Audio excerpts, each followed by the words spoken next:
L'interdiction des appellations viande sur les produits végétaux, est-ce que ce n'est pas un détail par rapport à tous les enjeux alimentaires et de santé publique?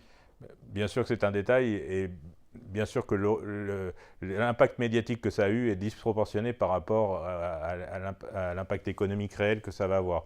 Ce qu'il faut bien comprendre, c'est que cet amendement, contrairement à ce qui est dit et ce qui a été dit dans la presse notamment et sur les réseaux sociaux, c'est pas une attaque contre les végétariens et les végétaliens. Je respecte parfaitement ce choix alimentaire qui est de ne manger que des végétaux et de ne pas manger de viande. Il n'y a On dit aucun même que souci tu es avec ça. collaboratrice végane. Ouais, j'ai même une collaboratrice végétarienne.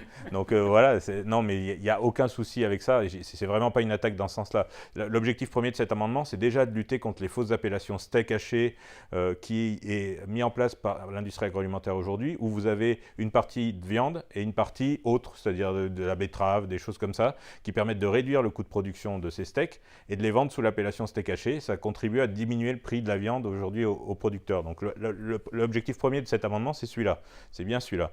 Après, voilà, ces assertions, que ce soit steak, saucisse ou autre, c'est pour faire le parallèle par rapport au lait qui est déjà, suite à une décision du tribunal d'arbitrage européen, il y a déjà interdiction de nommer du lait de nommer lait quelque chose qui ne viendrait pas de lait, effectivement.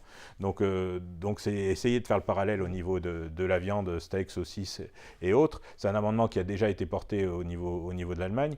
Et d'autre part, enfin, je suis attaqué sur les réseaux sociaux par... Alors je ne confondrai pas ce qu'on appelle les véganes, c'est-à-dire c'est des militants de la cause qui, à travers d'associations qui mènent des actions souvent illégales et parfois violentes, contre ce qu'ils appellent le lobby viande. Alors je voudrais bien qu'on me définisse ce que c'est qu'un lobby viande, parce que si on parle de lobby viande, on peut parler de lobby anti-viande, puisqu'ils sont bien plus présents dans les médias et ont bien plus d'audience au niveau national et font bien plus pression sur les députés et les sénateurs et autres que ce qu'ils appellent le lobby viande, qui sont en fait les représentants des interprofessions, viande, bovine, porcine et autres, qui sont les représentants d'une activité économique. Alors, si lobby, c'est être un représentant d'une activité économique, effectivement, mais les anti-viandes aussi sont représentants d'une activité économique, puisqu'ils défendent les intérêts des industriels de l'agroalimentaire qui ont mis en place cette sectorisation végane, qui fonctionne bien, c'est la loi du marché, c'est l'offre et la demande, il y a une demande, donc les industries agroalimentaires satisfont à cette demande, avec des produits sur lesquels ils margent un maximum, et on voit d'ailleurs les intérêts économiques qui tendent à essayer de se défendre, et il va certainement y avoir des débats passionnants à l'Assemblée nationale sur cette thématique.